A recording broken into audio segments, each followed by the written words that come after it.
And now we start. Hello, everyone. Today is April 1st, April Fool's Day, 2024. Today we have something special. I have Alantai on with me.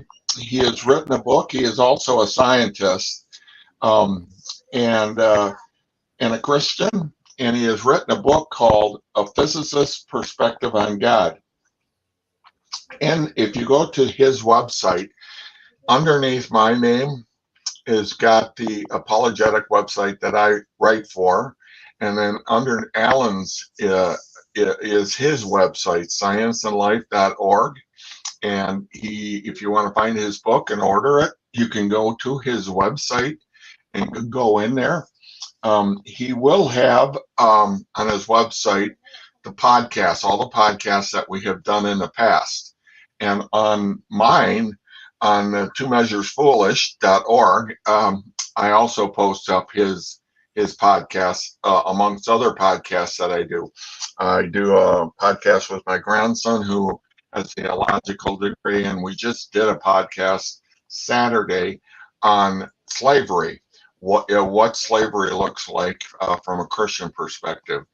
And then I have a Rhonda Brown, who's a poet, and her and I talk about a lot of different things. But today we're talking with Alan, and this is part 5, and we're talking about Hugh Ross wrote a book called Navigating Genesis, and this is our fifth one.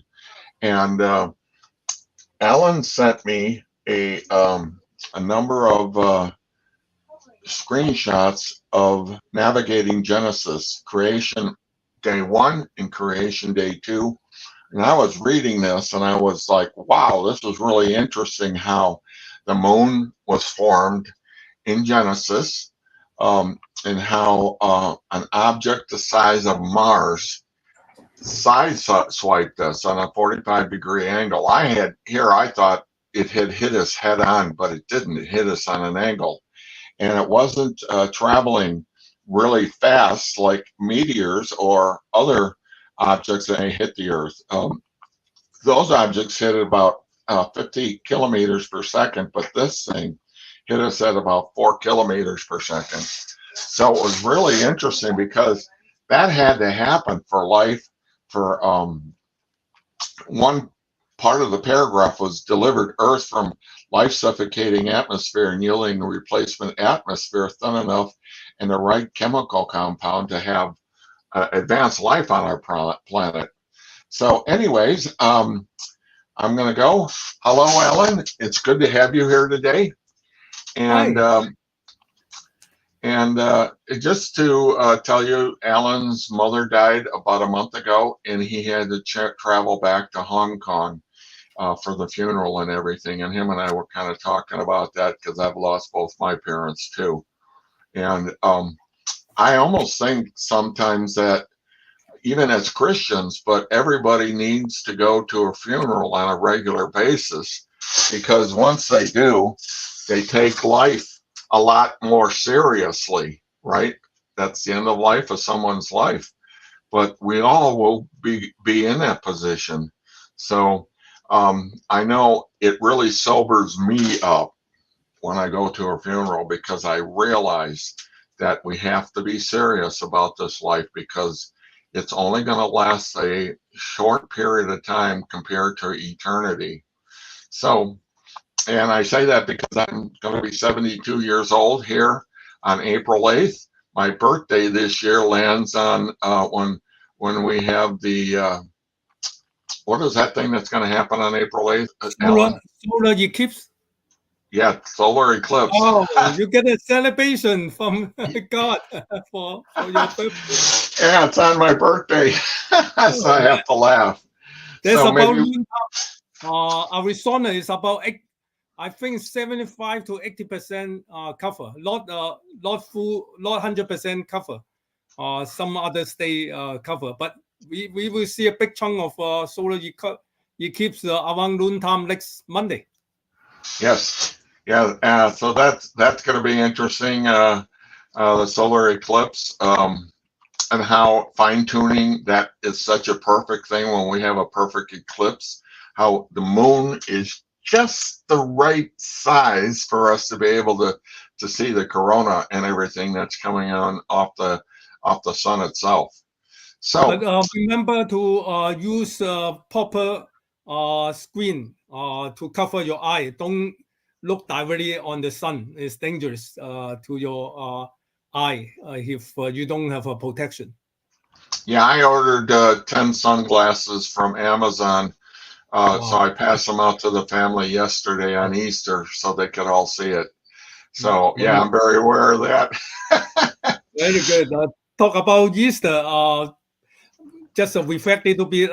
When I went to Hong Kong to attend my mother's funeral, the first thing is you get the body from the department, whatever that holding the body frozen. So the first time you see is a shock. Really, that's my mom? Then I remember the Bible say, "Dust return to dust, the mud return to mud." I mean, when our soul or our pass away, then whatever left is just the physical part. I mean, you will appreciate how God create us, not only the environment, but also later in this podcast, we will talk about how God was in the past create human according to his image and likeness.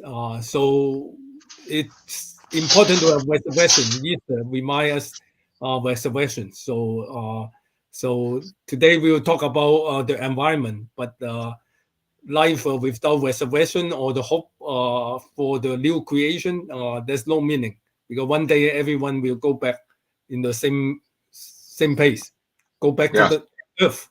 Whatever our composition is from the earth, so eventually we go back to the earth. Right. Now, Alan is a physicist, and I'm just an apologetic. But Alan, what is a physicist? What is it that you actually do? Second question to that one is, were you a physicist first, or were you a Christian first? Well, I started science when I was young. Just like everybody, you have certain passion to do things. So when I was young, I like to go to library, read the book about science. That motivate me to have a hungry for knowledge in science, because I see the beauty in physics. There's so many physics law that cover this universe, like the moon, the earth, the sun. They follow certain physics law.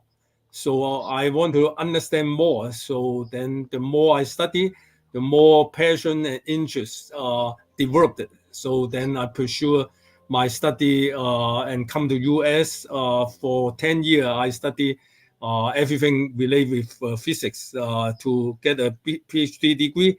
And but the more I learn, I find the more I don't know, because the God or Creator is infinity. I mean, but he do reveal himself through the nature, so that scientists and physicists are able to study. The more I study, the more I appreciate God's wisdom and God's work. So I become a Christian when I come to US.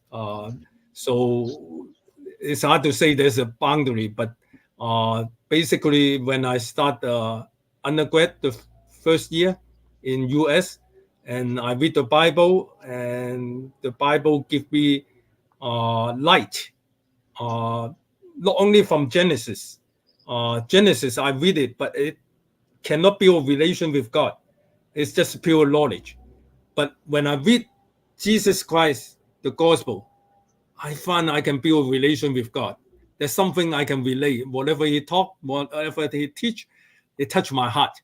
So as soon as I become a Christian and I read the Genesis, this knowledge become living knowledge, not just some kind of dead knowledge. that you are some scientists, if they don't believe in God, atheists, those knowledge becomes just dead because he don't know who created all this. Yes, it's interesting to study science, but it's more interesting to understand the creator, the one invent all this.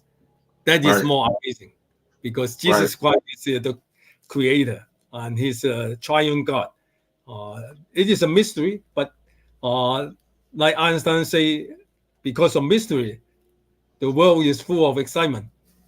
Yeah. So we cannot fully understand God, but we can understand a little bit more when we study and read the Bible and the book of nature and the book of scripture.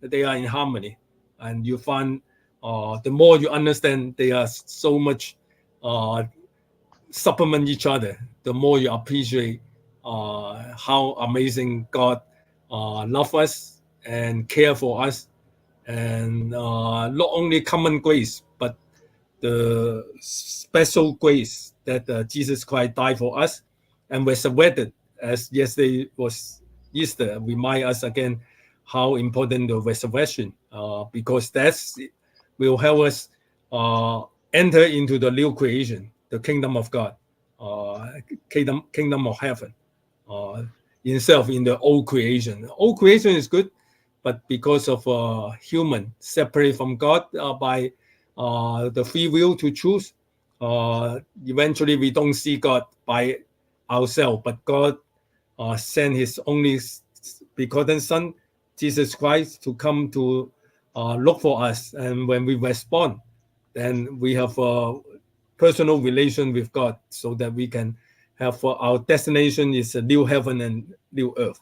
So give us a hope and purpose in our life. Right.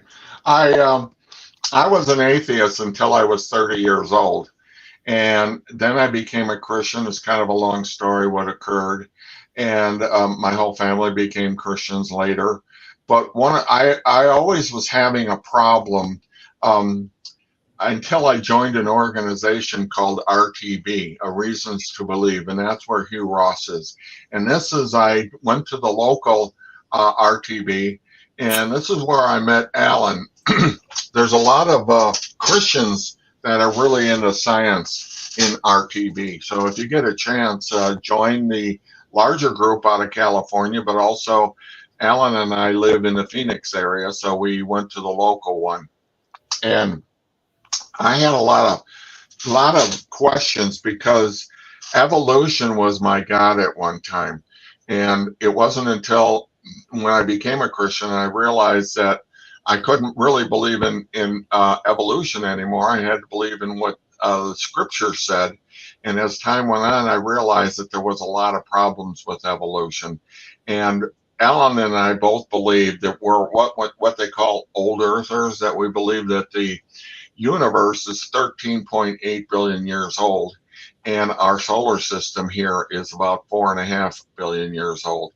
And that's kind of what we're going to talk about a little bit today here, how the Earth got like it did, where did the moon come from, and all the different things that occurred on this planet to make it self-sustaining for advanced life. So that's kind of where we're going to go. If you like science and you're a Christian, join RTB.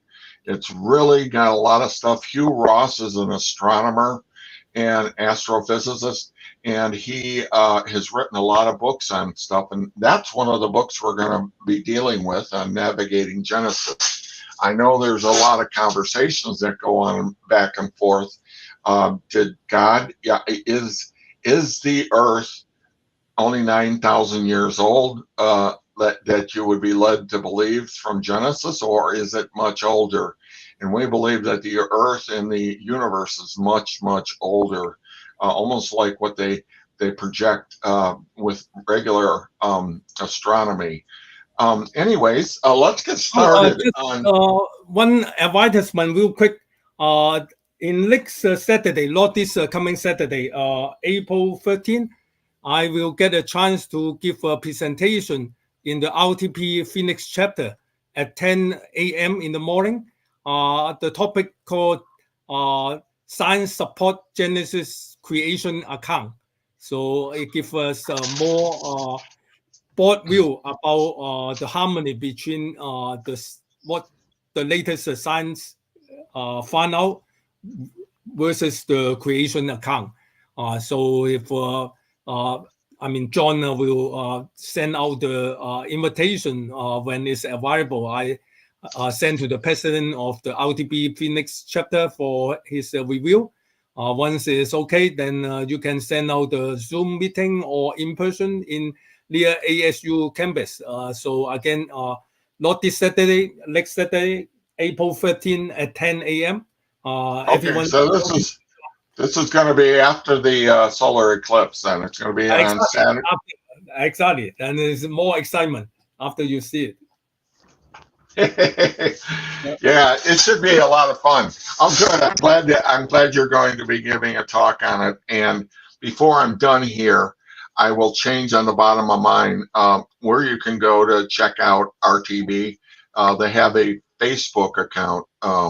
They don't have a website, but they have a Facebook, and I'll put the Facebook on it. It's Reasons to Believe Phoenix. I'll get all of it before. So great. I'm glad you said something there. Maybe you can write a short blog about your talk that you're going to have, and then we'll do a link to it. If you can do it right after we're done here, just talk about what you're going to do, and I'll post it up on your website for you.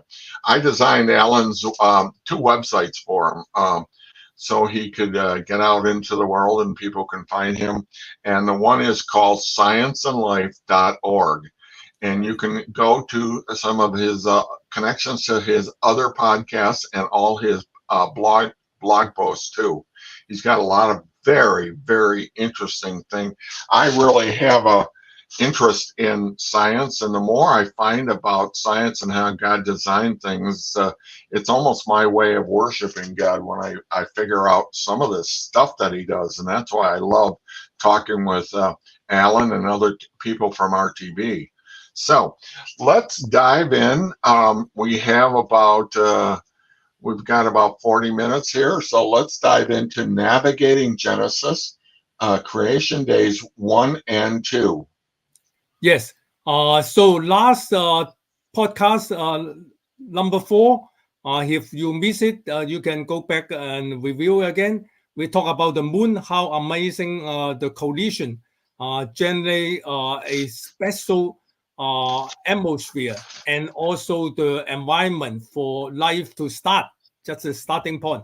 So this event could be before day 1 or during the day 1, and we don't know exactly, but the latest science discovery for this amazing collision that generate with so much evidence right now through the science and all the moonwalk bringing back to Earth, the analysis point back through the science simulation and the evidence from the moonwalk.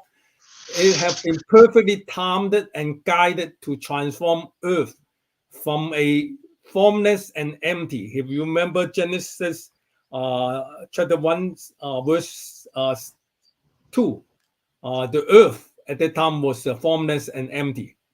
Into a site, the life can start to survive and develop. This kind of fine-tuning favorable to life revealed in this single remarkable the moon formed through the collision event argue powerfully that they have an intelligent designer, and through the Bible we know that this is the triune God, the creator, and expressed through Jesus Christ. Okay, we have a Father the Son, the God the Father, God the Son, and God the Spirit. But there's only one God. He is the creator. He has the wisdom to arrange all this happen, coordinate. He's the director of this event.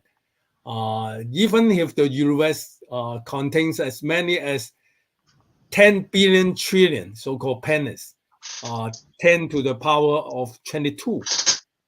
We would not expect even one bilateral process. That means by whatever you are bombing or laterally unguided without purpose process. We call it lateral process alone to end up with the surface gravity, the surface temperature we right now have, and the atmosphere composition. That means the air we breathe just right. And the pressure, not only the air composition, but the pressure. If you have too high a pressure or too low pressure, it won't work. Our lung won't survive. If the pressure too low, okay, we cannot breathe normally. And then on top of it, the crustal iron abundance, tectonics, the volcanism, which is important to generate enough circulation to bring all the toxic chemical go into the earth and then transform it and then bring it back to air. All this amazing balance. The earth rotational weight and the weight of the decline in rotation weight just right because the earth was slowing down, relatively speaking. Right now we are 24 hours per day, but in the past it's different. And stable rotational axis just tilt 23.5 degree to support life by 4 seasons. Okay, all those look like a miracle. I mean, the more you just go through all these items, the more amazing you know how our Creator care for us to step by step. All this is like a Genesis account, day one, and then today we'll just touch base a little bit about the sun because last podcast we talked about the moon. Little bit about the sun, then we go to the water cycle. So the sun is amazing that right now is a middle age. I mean, if you think about like human life is there's young age, middle age, and old age. Middle age is the most productive, so-called. Okay, so the sun is a middle age right now. It's not too old, not too young. If it's too young, it's won't suitable for life. Too old, it will be different. It's also not suitable for life. So God will just prepare a solar system just right. Okay, that means it's stable burning phases. Okay, actually in the past when it starts, there's a lot of hydrogen. You know, hydrogen bomb. It is a lot of hydrogen together, and when they have too much gravity, they are getting closer and closer, and eventually the gravitational force is so huge. So eventually, with the heat and the pressure, it fuse two hydrogen into a helium. Okay, so that process generates heat. So that's the sun is if you will call it a gigantic hydrogen bomb. I know there's a few countries in this earth have hydrogen bomb capability. I mean, one hydrogen bomb is more than, if I remember right, more than 50 times the atomic bomb used in Second World War. Think about even one hydrogen bomb can kill even more people. That's how dangerous the hydrogen bomb. But it was under control. God used that physics to make the sun burning for billions years through science discovery. Okay, so the sun already was already burning for at least 4.5 billion years. Okay, we know the universe is 13.8 billion years, but the solar system with the sun start in this position or this environment is about 4.5 billion years, particularly from Earth, the history point of view. When we look at the sun, we know that it started with 4.5 billion years ago. Then when all this burning become more helium, the density will be higher, because that helium is have higher density than hydrogen, right? Even but under high pressure. So I don't know what it will look like. It may be like a solid. We don't know. Yeah. So it was very intense. The density was higher. In that case, but eventually the heat generated, it start to lose as much as 20% and 30% of its mass, because it's keep burning. Right? When you burn, it changes into energy. According to Einstein, E equal mc squared. So yes, it can burn billions of years, but still it's losing its mass. Okay. So when the sun was young, it lost 20% or more of its mass, enough to cause more than 100% loss of its luminosity. I mean, the light emission was become darker and darker at the beginning. As it aged, its nuclear furnace convert more and more hydrogen into helium, causing the sun's brightness to increase. Okay, so it's like a curve. The sun's brightening continue to this day and will one day generate so much heat energy as to make Earth uninhabitable for all life. So I have a graph. I don't know if you can see in here. We were talking about if in the future we can see Yes. a picture can be displayed, but right now is just using this. I give you some idea. The x-axis is the time in terms of billion years. So when it start, it's very bright because a lot of energy conversion. But after it burn up hydrogen, you can see the light brightness is going down. But then it also forming more helium, so you can see the light steady, not very suddenly change, steady increase in brightness. So we are right in the 4.5 billion years time frame. So it's around here, this location. Okay, so in that case, just right. But after 1 billion years, the heat will be too high. Anyway, we don't know whether human exists in 1 billion years. Alan, could you show us the front of the book? Show me the Genesis. This is the Navigating Genesis. And that can be found in Amazon? Yes, Amazon or Reason to Believe, reasons.org. That's the website. The bookstore in Reason to Believe or Amazon. You can search Dr. Hugh Ross or Navigating Genesis. You can search. Okay. You know, one of the things I learned a little while ago from our group is that human beings are carbon-based on our planet here. And carbon was not part of the beginning of the universe.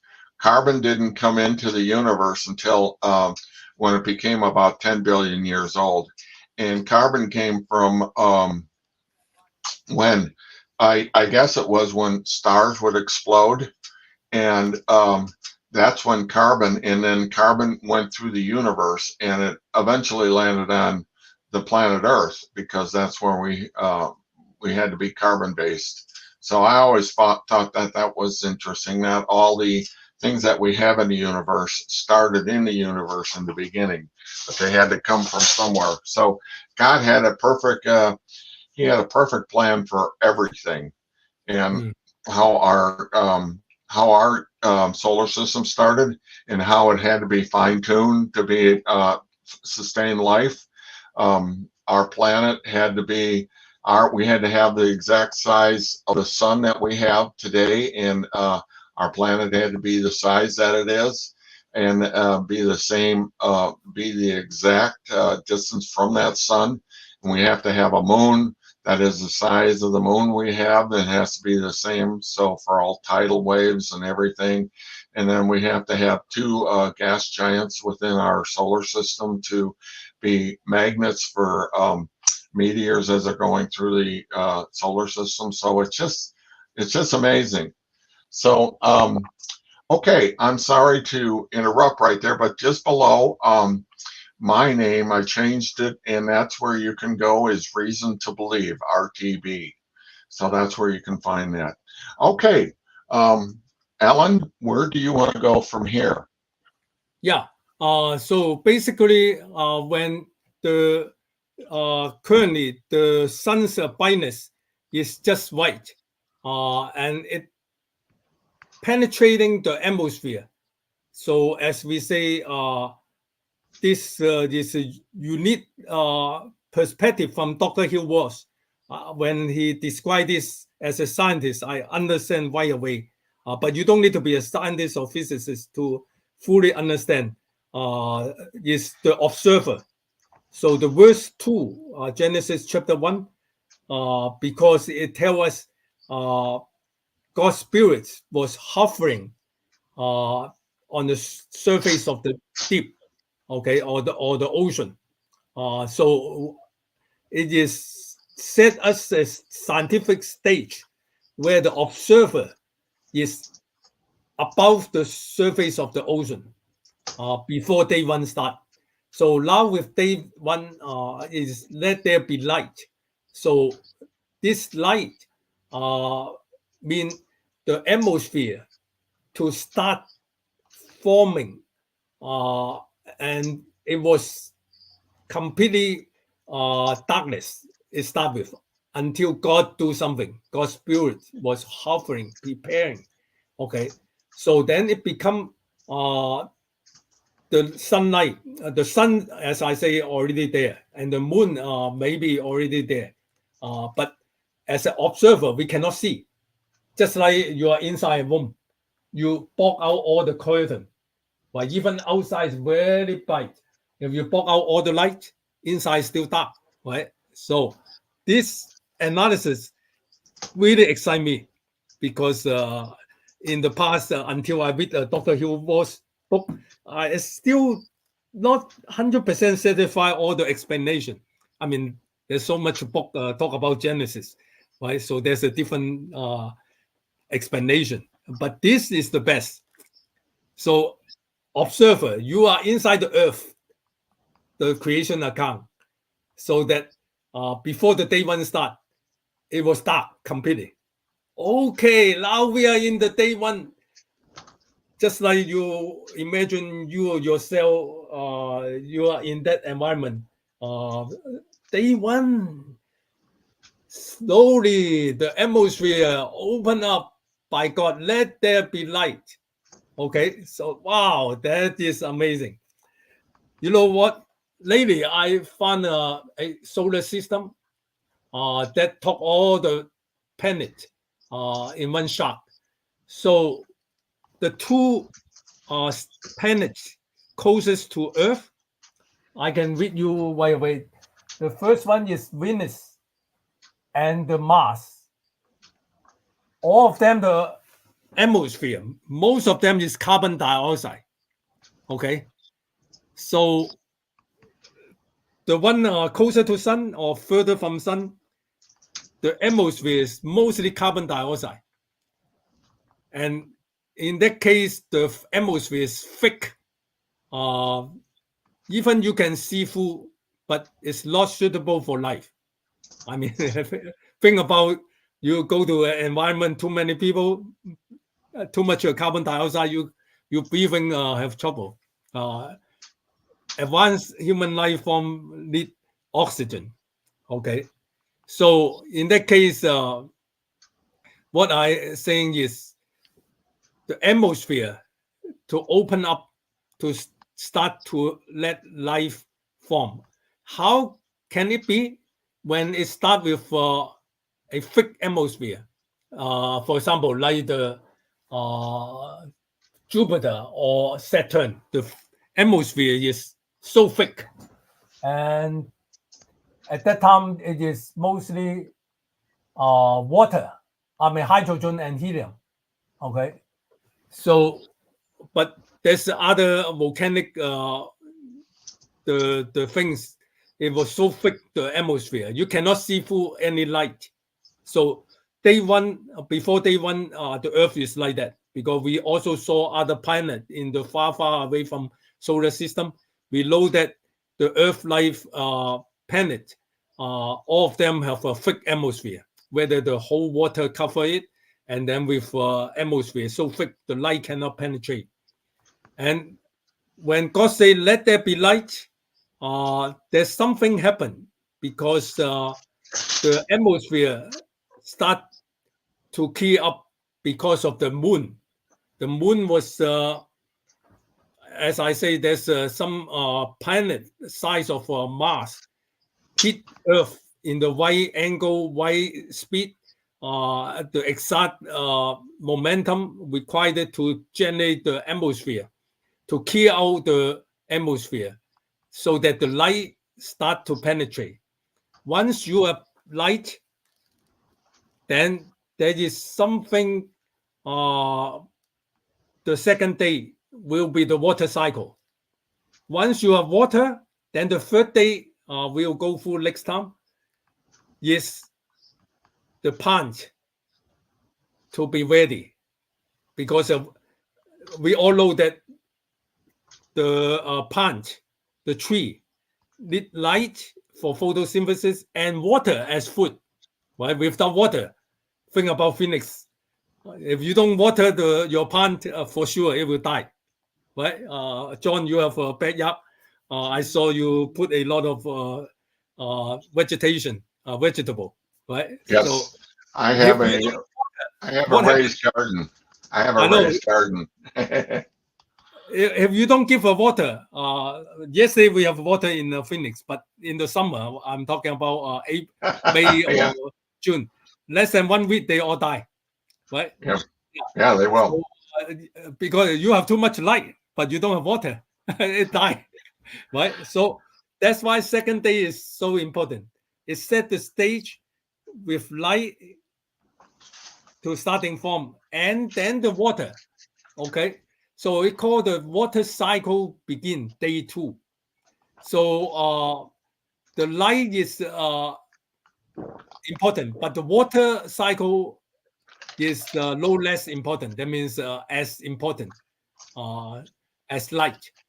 So for this landmass to support life, Earth would require a cycle of abundant, but not too abundant condensation and precipitation.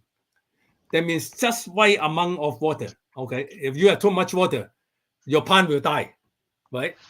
Right. You Right.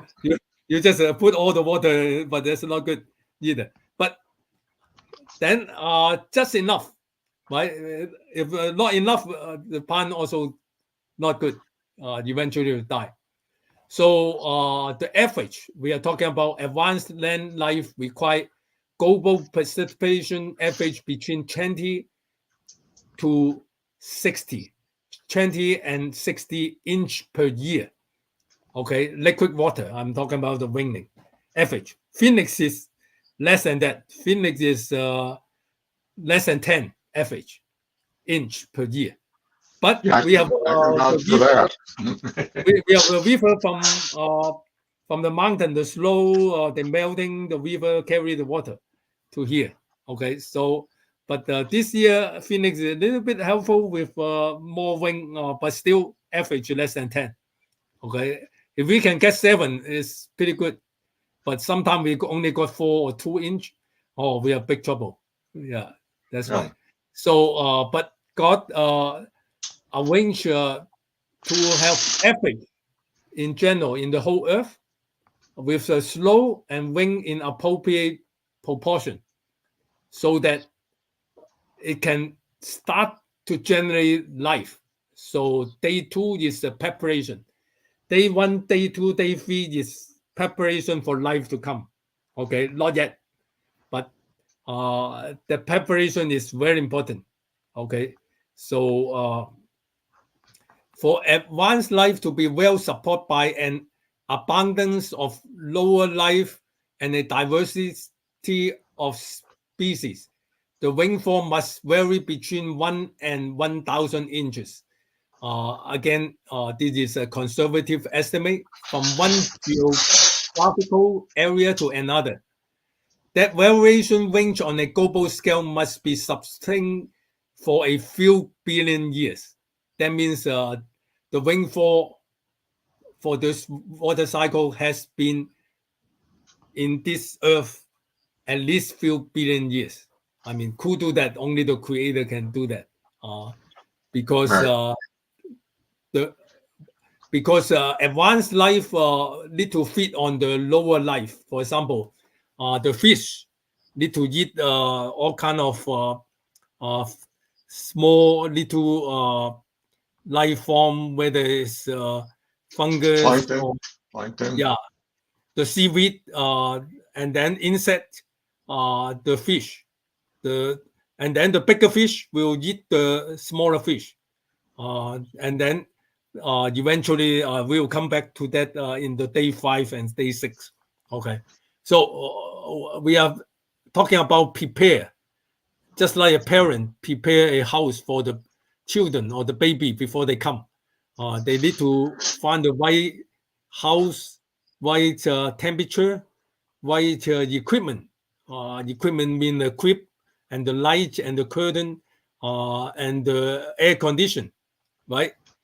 Because in Phoenix, without air condition, not only even not only the baby cannot survive, adult cannot survive much if you don't have air condition.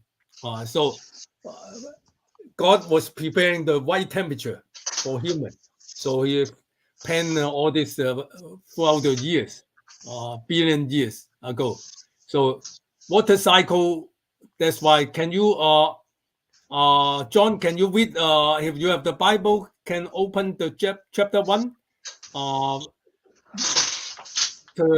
Can you read verses of maybe review of verse 3 to 8?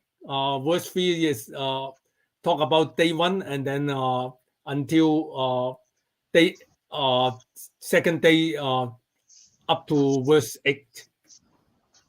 Okay, give me a second here. Keep talking for a minute till I find this. You want me to go to Genesis Chapter 1. chapter 1? Okay, Right. so give me a second to catch up here. Sure, no problem. Yeah, let me know when you're ready. So again, emphasize from the point of view is from the surface of the ocean. So we see some light in the day 1, just like Yes, you are in a dark room, have a yes. curtain open up a little bit, but not completely open. So it is kind of a little bit transparent, but not completely transparent. We call it Okay, translucent it's in day 2. So the water cycle is starting in day 2. okay. It says Genesis 1:3. Then God said, "Let there be light," and there was light. God saw that the light was good, and God separated the light from the darkness. God called the light day, and the darkness he called night. And there was an evening, and there was a morning, and one day. Is that where you wanted me to go? Yeah, until verse 8. Do verse 8? No, Then all the way up to verse 8. Continue to okay. read. Okay, then verse 6 is, then God said, "Let there be an expanse in the midst of the water, and let it separate the waters from the waters." God 7, God made the expanse and separated the waters that were below the expanse from the water that were above the expanse, and it was so. God called the expanse heaven, and there was an evening, and there was a morning, a second day. Okay, thank you. Yeah. So we can imagine, even with this only few verse, God set a stage to make the atmosphere full of water and the ocean full of water separate. So such a water cycle, it needs some kind of cycling. The water coming back, as I say, it was circle around between wing and the cloud, and then come back to the water, to the ocean. This is demand a dedicated balance of multiple factors. For example, the physical characteristic of the sun and the earth is size, orientation, and average elevation of the landmass, atmosphere composition, temperature and pressure, wind velocity, and very well use of this atmospheric characteristic at certain altitude above Earth's surface. You look at the right now. You look at the sky. You see all this cloud is a mist, right? So the water was able to folding on top of the so-called the sky or the air. Okay, so it's exactly what John read from the Genesis, that there is this amazing balance. Verse 7, God make the expanse and separate the water under the expanse from the water above it. Okay, so God was using his power to expand it, the atmosphere, right? And then separate the water under the expanse. Some water is at the ocean floor, some in the sky or above the expanse. So in that case, how they connect? So it's this delicate cycling, water cycle. Okay, so in verse 7, the make mean the Hebrew word is asa, meaning to make, to produce by labor, to manufacturing, to fabricate. That means with wisdom, just like engineer or a technician. They can make a table from wood or manufacturing, produce something usable, furniture. So in the same token, God already using the existing material to make. Think about if a natural process is almost impossible. Whatever you randomly generate is impossible to generate such a nice atmosphere. But because God is the great engineer, like the Proverb 8, it kind of coordinate all this so that the water cycle, the air can, or the expanse can exist right now in day 2. Okay, so the emphasis is on the design, imply that God himself designed and carved Earth atmosphere, a message that seemed consistent with the astounding degree of fine-tuning it exhibit, because God was fine-tuning the atmosphere.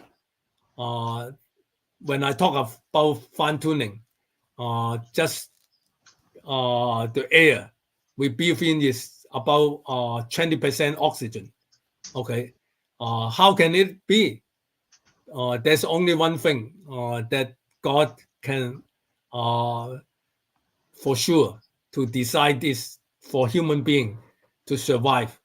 The water we drink and the air we breathe is the fundamental, and it's free. Everyone, as long as you have an open window and reasonable resources of water, you can enjoy this biggest, the most important resources from God, air and water. Okay, so day 2, God set the stage, air and water. Okay, without air, I mean, we are not fish, right? We cannot survive too long in the water. So we need air, right? But we need water to drink. So day 2 is fine-tuning by God to prepare all this. That's why God's separation of the water most likely describe the formation of the different layer of atmosphere above the ocean, where right now we can see the cloud form, and then there's a humidity resides.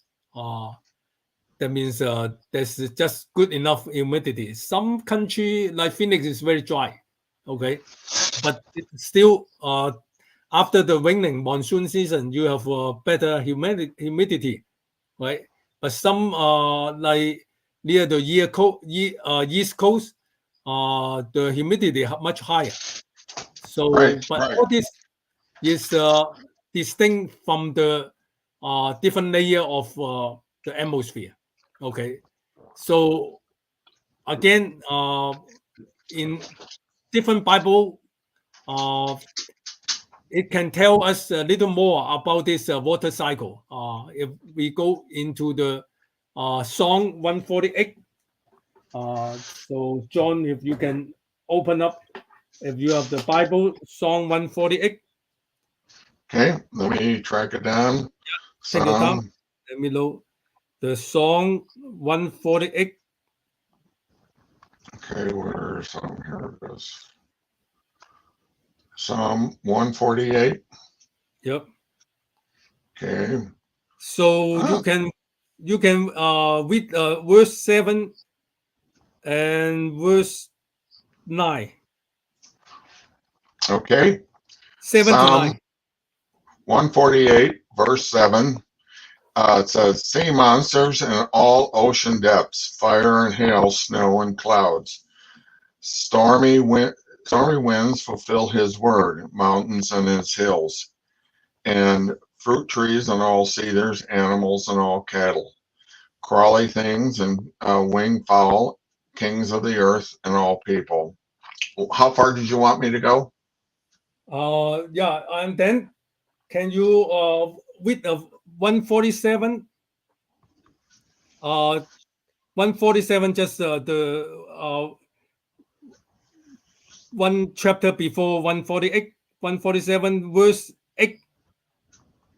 Okay, 147. Yeah, verse 8 Verse 8. to verse 10. Okay, verse 8 is, who provides rain for all the earth, who makes grass sprout on the mountains?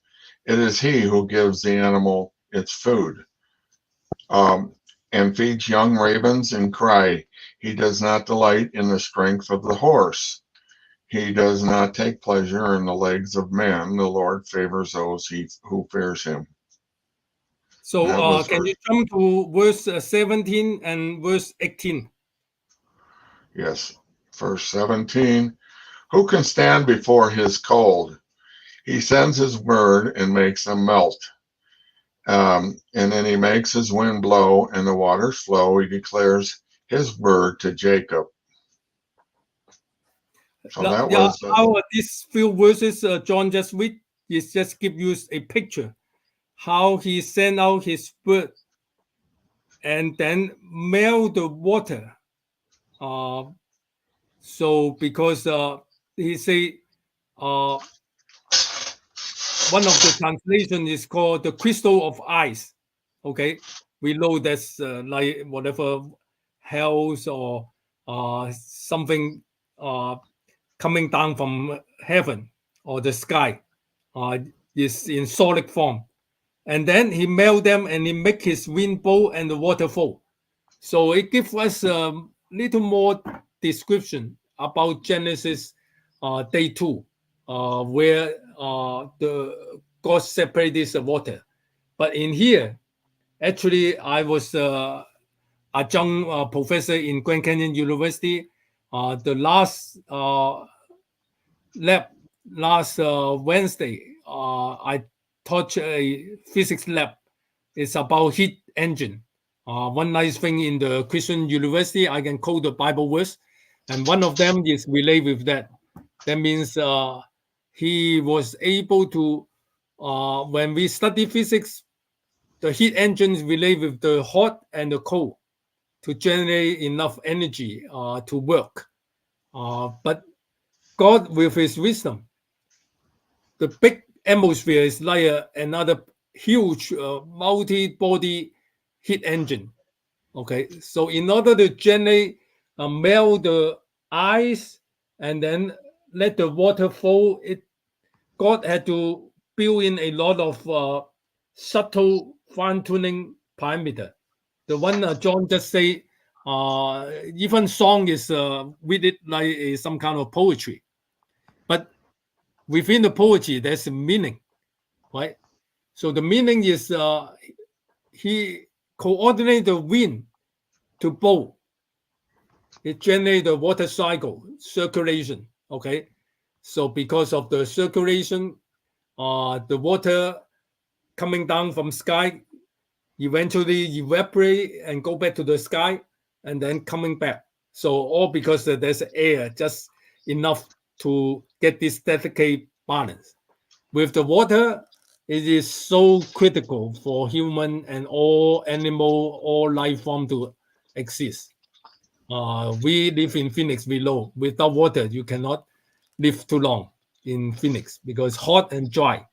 Okay, so day 2 set the stage for enough water, but not too much to drown us, but just prepare for the uh, the water to come into exist.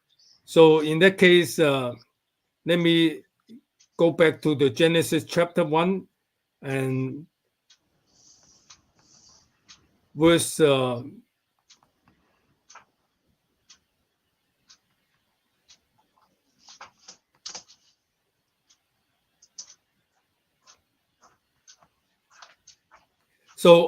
the verse line later that we will come back in day 3 that God, I just a little bit. So let the water under the heaven be gathered together into one place, and let the dry land appear. So the next podcast we will talk about the dry land. But the second day is the water to get ready with the atmosphere. Okay, so that the land will go up, so that there will be land for life form to reside. Okay, so think about before day 1, everything is under the water. Everywhere, even atmosphere is not good for human anyone to survive. And then when there is light and the atmosphere form. So right now we have expanse or atmosphere form, but the whole Earth is still inside the water until day 3. God caused some kind of tectonic movement. Eventually, the land move up into the air. Okay, so day 2 is so critical for day 3. Without the air, even the Earth go up is still water. Think about everywhere is water, right? So the Earth go up is still water, but because there's air, then the day 3, when they go up, the land will go up into the air, and Okay. the air will be with light. The vegetation or the tree will start forming in day 3. Okay. So this is stage for next podcast. But Yeah, we have to end right here, Alan. right, So you're going to be speaking at RTB on Saturday the 13th, 1-3. Okay. 10 a.m. 10 a.m. And you'll write me a blog, and we'll so people can go in there and find it, and then we can get people in there so they can hear it and see it. Alan, thank you for today. We'll see you next month. I forgot to do the thing from it said welcome to Christ Talk on April 1st, 2024. And it says special thanks to Wingate TV, Transform You Media, Zach with Pack Channel, and Jay Stoyhan with the Disability Channel for hosting our shows. Be sure to subscribe to our page wherever you found this now. And then it says, thank you, everybody. Our next episode of Josh Christ Talk with Alan will be in May. and Alan will be back with us, who will go further on navigating Genesis. And Alan, we will see you on Saturday, April 13th. We look forward to that. This has been very informative, a lot of interesting information. And I will see you next month. Okay. Thank you very much, Alan. Yeah, I will send you email or text regarding the talk. Okay. Thank you. Thank you. Bye.